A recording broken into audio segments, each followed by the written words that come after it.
just by changing the light bulbs. So, I mean, that's huge to think that our biggest problem now is just the amount of waste of energy we have. You know, still a lot of people leave their computers on standbys, the TV, the DVD player, you know, like all of this equipment has a little red light on it through the night. And when we flick the switch and turn our computers on, if we can actually imagine that that switch is going straight to a coal-burning power station or to a nuclear power station, because that's still where the majority of our power is coming from if we're on the grid. So to be really, really aware that on a personal level, do you need to be sitting there surfing the web and on Facebook all day? Because what that's actually doing is creating the use of more of this coal-burning power. It's like, that is what we need to stop. We're all aware that we don't want this dirty industry. However, we're leaving all our appliances on standby, not changing our light bulbs. And so these little things are a really simple, easy way that we can dramatically reduce our power consumption. It's just by making that commitment to every night turn everything off. And let the earth breathe and sleep deeper by not having all these unnecessary appliances plugged in. And so, you know, when you think, well, can one person really make a difference? But no, if all of us did it, and all of us turned off the computers every night, you know, you start to kind of see how much power we could really save. And before we can make the leap to renewable power, first of all, we have to really, really learn to reduce the amount of consumption that we all use. And so that's another simple way that we can look and say, right, you know, I really want to reduce the amount of power that I'm using, you know, what can I do?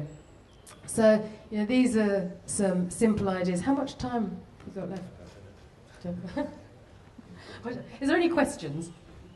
Yeah. Is there anything you can't put in those bottles? What you can't put in the bottles? Well, it depends.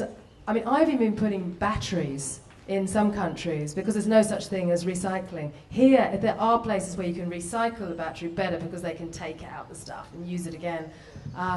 But things like, it's better if it's dry. It's better that what you put in is dry. You don't want to be putting any food matter in there, anything which is organic. So you're only putting in inorganic, plastic wrappings. If it's too big, like a plastic cup or a polystyrene container or something, you can just cut it up and just jam it in as well. So yeah, if it's too big, just cut it up. Otherwise, if it's dry, it's much better. It's not going to expand, it's not going to rot. So yeah, anything inorganic, but mainly it's plastic packaging is what's left over, which can't be recycled. That's all the stuff that just goes into landfill. So that's the kind of thing that we can tie up the bottles. So, yeah.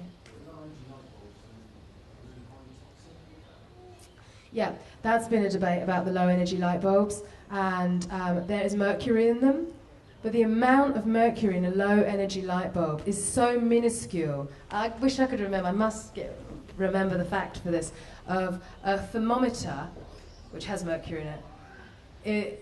You know, you'd need like thousands of those light bulbs to have the same amount of mercury as a normal thermometer. So yes, it does have mercury in it, but it's such a minuscule amount that the long-term benefits of the amount of power that we save is worth the balance. Yeah, I mean, they're not the idea. LED is the way forward.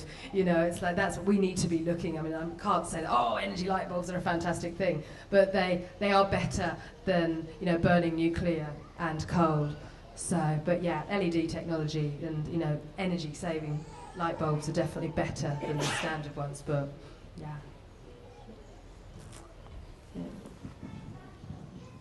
I was looking at biodegradable washing products, and it seems to be a very complicated area. When you look at the ingredients on shampoo or whatever, there's a vast list of different things.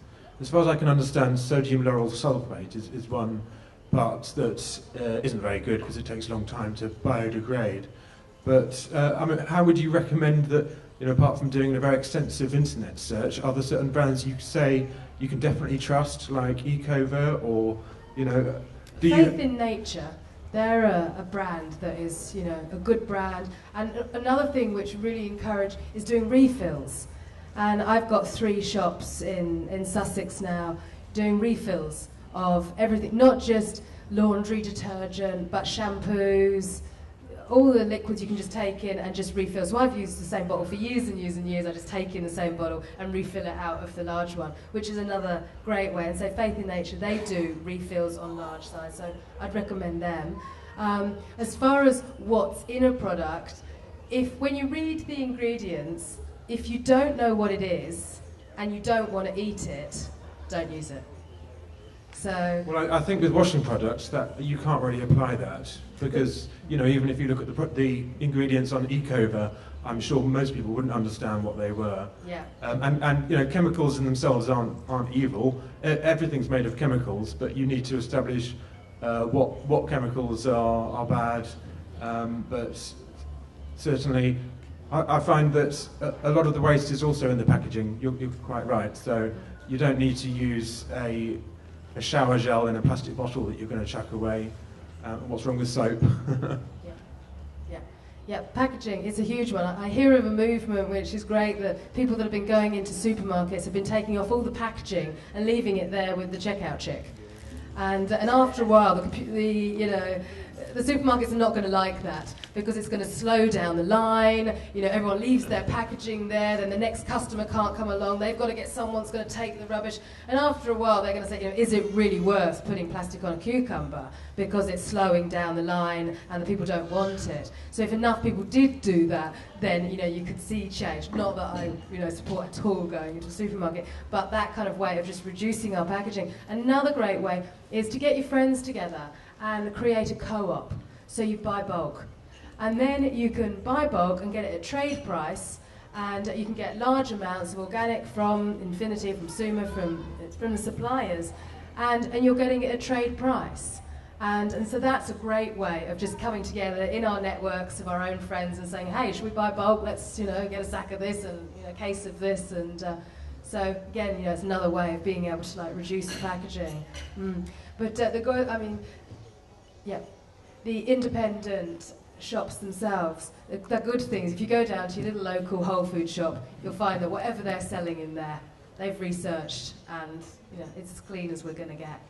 So yeah. I think what we've got to do is to encourage each other, not to be putting people down for not getting everything absolutely perfect. So whatever people do to say, hey, that's good, and now how about doing the next thing, rather than, oh no, that you should have done this, you should have done that. So I think, just talking about the co-op, you can also join your local co-op, and then you get a divvy, which is even better because you get through the post some of the money back from your bank account. So I really encourage people to do that. But let's encourage each other, not discourage, not confuse each other by saying, you're not doing that right, you're not doing this right. What's encouraged you in the past? I think it's just taking a step at a time. It's like, you know, kind of like learn this bit of information and bring that through, and it's like just really making that commitment to saying, right, you know, I really want to make a positive difference within my own life, and I don't want to contaminate the earth anymore. And so that's what it just keeps encouraging me. It's like, okay, you know, I don't want to deforest the Amazon, therefore I'm not going to have anything with palm oil on it. In it. I don't want to use chemicals. And so those things have empowered me to feel like, well, I am making in my own little way a difference. So I think that step by step, we just say, you know, you might hear one thing out of this talk and think, yeah, I could do that. You know, I could make that commitment. So, yeah, I think we're, yeah. I agree with the stuff about consumerism and that, but to me, it's flawed in the way that the real issue, to me, is the social relations at the beginning, not how we consume at the end, which need to change. And I mean, I don't know how you do that on an individual basis, but until social relations change, you know, under the, you know, the capitalist model, then we're still, you know, whatever you consume at the end, you're still going to have the issues of growth, the issues of, you know, this economy, and you know, stopping buying certain things which some communities may be reliant on. You know, you might not agree with what they're doing and the impact it's having, but there is an impact as well from that. It's not. I don't think it's simple. I think it's for me, it's social relations, and you know, maybe a move like the commons movement, where you're moving back to common resource, and that sort of model is the real thing. That is to challenge the fundamentals of the system exploitation really is the key, and I think it's, you know, to just the consumer argument is a valid one, but not the key one for me. Yeah, I think that's why, you know, also it's just that reminder of how important local is as well. It's like, you know, really bringing it in to, you know, try not to consume anything and, you know, just grow it all yourself. But the reality is how many people in here are totally self-sufficient and never actually go to a shop. And I was giving a talk once, and a woman stood up, she said, "You're a capitalist. You're encouraging people to shop." And I said, "No." I said, "But let's have a look. How many people in here grow their own veggies?" And a few people put their hand up, and it's like, great. Okay, now how many people in here don't ever go to a shop? Nobody put their hand up. And it's like, you know, so that small, getting as much as we can locally is, you know, where we need to start as well, to support our social networks. So, ladies, do you want to, yeah, just taking it back to washing products, actually, something really simple. We all think about what shampoo we can use and what soap we can use. And actually, I don't use shampoo and I don't use soap a huge amount, and I don't smell.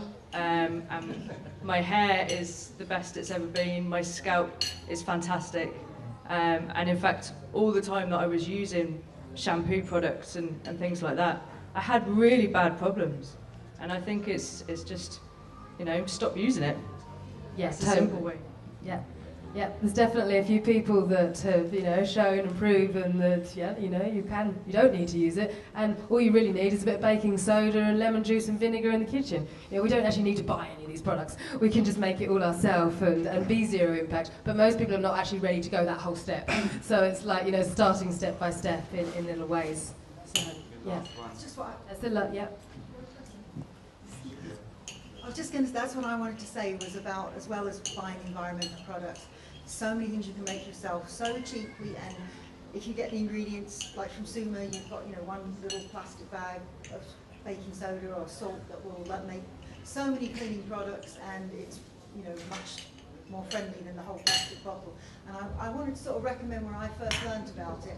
It's a little yellow book called The Natural Stain Remover Book, which is a shame that's its title, because the whole front third of the book is recipes for everything. It's amazing.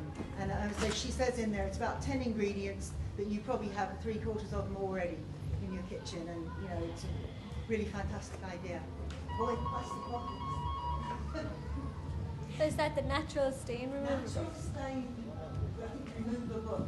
It's a little yellow thin book, it's about £6. It's really great. Well, thank you, everybody. That's the end of the time. And yeah, so my website's got a heaps more information on there. And yeah, spread the word. Thank you.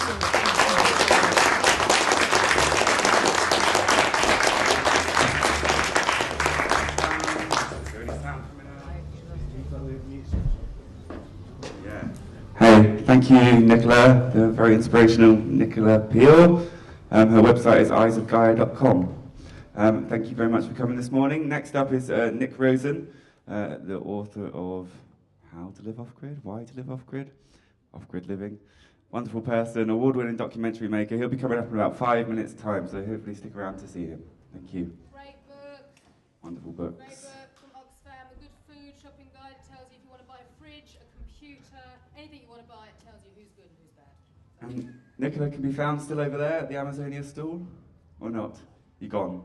The Amazonia stall's gone. You've gone. Also tomorrow, Monday. Monday, anyone that's in London, around London, can get to London or know people in London. Please spread the word that we will be meeting at the Brazilian embassy, and we're having an international day of action for the Amazon, because the greatest idea is they're about to dam the Amazon, build 30 dams, 2 canals bigger than the Panama Canal, and displace 40,000 indigenous people. So this is like the real Avatar has come true, and we're asking people to go to the Brazilian embassies, either painted blue like Avatar to remind people that wasn't a film, or painted with their faces red like the indigenous people to stand in solidarity. We've got 15 countries around the world now which are all going to unite tomorrow at the Brazilian embassies to just get it in the media, and so that people know that is this, you know, we're going to dam the Amazon, what next? So yeah, please spread the word, and between 1 o'clock and 4 o'clock at the Brazilian embassies worldwide.